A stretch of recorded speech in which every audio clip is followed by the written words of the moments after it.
میراث انبیاء ہے، پیارے اولیاء ہے۔ نوح کی تاریخ اتنی قدیم ہے جتنی خود تاریخ کی تاریخ قدیم ہے۔ حضرت نوح کے عہد کا تعین تاریخ اب تک نہیں کر سکی۔ حضرت ابراہیم کو 5000 برس سے بھی زیادہ گزرے۔ حضرت نوح سے بھی پہلے حضرت نوح کا نام نوح نہیں تھا، لیکن ان کا نام نوح اس لیے مشہور ہو گیا کہ انہوں نے اتنا نوحہ کیا، اتنا گریہ کیا کہ ان کا نام ہی نوح پڑ گیا، اور آج وہ اسی نام سے مشہور ہیں۔ نوح سے ہی لفظ نوحہ ہے۔ رہ گیا یہ کہ شہادت حسین پر نوحہ لکھنے کی تاریخ کب سے شروع ہوئی، تو ہم حیرت زدہ رہ جاتے ہیں کہ واقعہ کربلا کے وجود سے بھی پہلے شہادت حسین پر بے شمار نوحے ملتے ہیں، اور اس کے ثبوت میں، اس کی دلیل میں جب ہم انجیل کا مطالعہ کرتے ہیں تو ہم کو علم ہوتا ہے کہ واقعہ کربلا ہونے سے کئی 100 برس پہلے حضرت دانیال نے فرات کے کنارے کھڑے ہو کر حسین ابن علی پر نوحہ پڑھا تھا، اور ان کا نوحہ آج بھی انجیل میں موجود ہے، جس میں انہوں نے کہا تھا کہ اے فرات کے پانی، تم گواہ رہنا کہ تیرے ساحل پر محمد نبی آخر کا نواسا ایک ذبح کیا جائے گا، اور یہ ذبیحہ علم الہی میں مقرر ہو چکا ہے۔ وہ نوحہ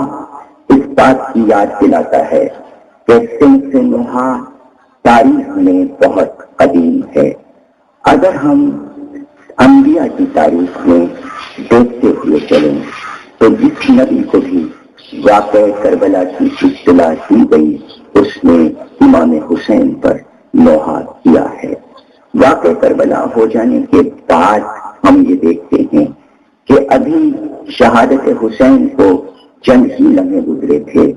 کہ خود ان کے خاندان والوں نے ان کی لاش پر نوحہ پڑھا، جس میں سب سے اہم نوحہ حسین ابن علی کی بیکر بہن زینب کبریٰ کا نوحہ ہے، جو انہوں نے عصر کے فوراً بعد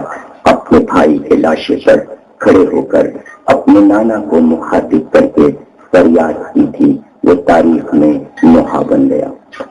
پھر ہر معصوم کے عہد میں حسین پر عرب کے شعراء نے نوحے کہے، لیکن سب سے اہم تاریخ میں ہم زیارت ناحیہ دیکھتے ہیں۔ ناحیہ کے معنی ہی ہیں نوحہ کرنے کے، اور یہ امام آخر الزماں کا وہ نوحہ ہے جو زیارت ناحیہ کے نام سے مشہور ہے، جس میں آپ نے کربلا کے ایک ایک شہید کا نام لے کر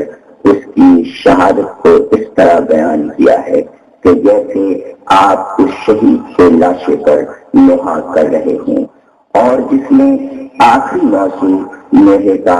وہ ہے کہ جب عصر عاشور کے بعد ذوالجناح اس عالم نے در خیمہ پر آیا کہ اس کی باغیں کٹی ہوئی تھی اور وہ حسین کے لہو سے نہایا ہوا تھا۔ گھوڑے کے در خیمہ پر پہنچتے ہی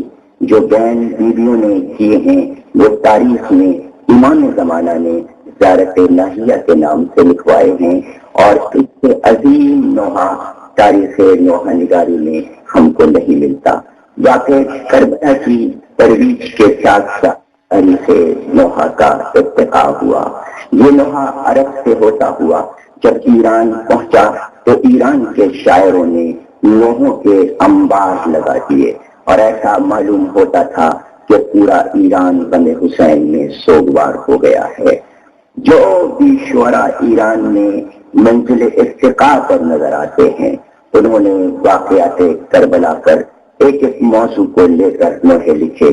یہی نوحے کی تاریخ ایران سے ہوتی ہوئی جب ہندوستان آئی تو ہم دیکھتے ہیں کہ اردو زبان کی ارتقائی صورت میں وہ دکن ہو یا شمالی ہند ہو یا دبستان لکھنؤ ہو، کئی لاکھ نوحے شعراء نے لکھے۔ حیدرآباد دکن کے جتنے بھی ادبی شعراء گزرے ہیں ان سب نے صنف نوحہ میں سینکڑوں نوحے لکھے۔ جب ادب شمالی ہندوستان میں دہلی میں آیا تو ہم دیکھتے ہیں کہ مرزا رفیع سودا، میر شفیع میر اور اس کے بعد مصطفی انشاء اور جرت کے کلیات میں سینکڑوں لوہے ملتے ہیں۔ جب یہ ادب کی تاریخ دہلی سے فیض آباد آئی تو فیض آباد کے شعراء میں حیدری، گدا اور سخی اور ضمیر اور دلگیر نے سینکڑوں لوہے کہے، اور یہی ادب کی تاریخ جب لکھنؤ میں آئی تو عشق و تعشق، انیس و دبیر اور مرزا دبیر کی اولاد اور میر انیس کے فرزندوں نے ایسے ایسے لوہے لکھے کہ جو ادب کا شاہکار کہے جا سکتے ہیں۔ تاریخ نوحہ میں ایک بڑی خصوصی بات جو ہم کو نظر آتی ہے وہ یہ ہے کہ جتنے بھی ہندوستان کے بادشاہ گزرے، وہ مغل بادشاہ ہوں یا اودھ کے بادشاہ ہوں، ان کی زندگی کا شعار ہی یہ تھا کہ وہ رات و دن محرم آ جانے کے بعد کربلا کے شہیدوں پر لوہے لکھتے تھے۔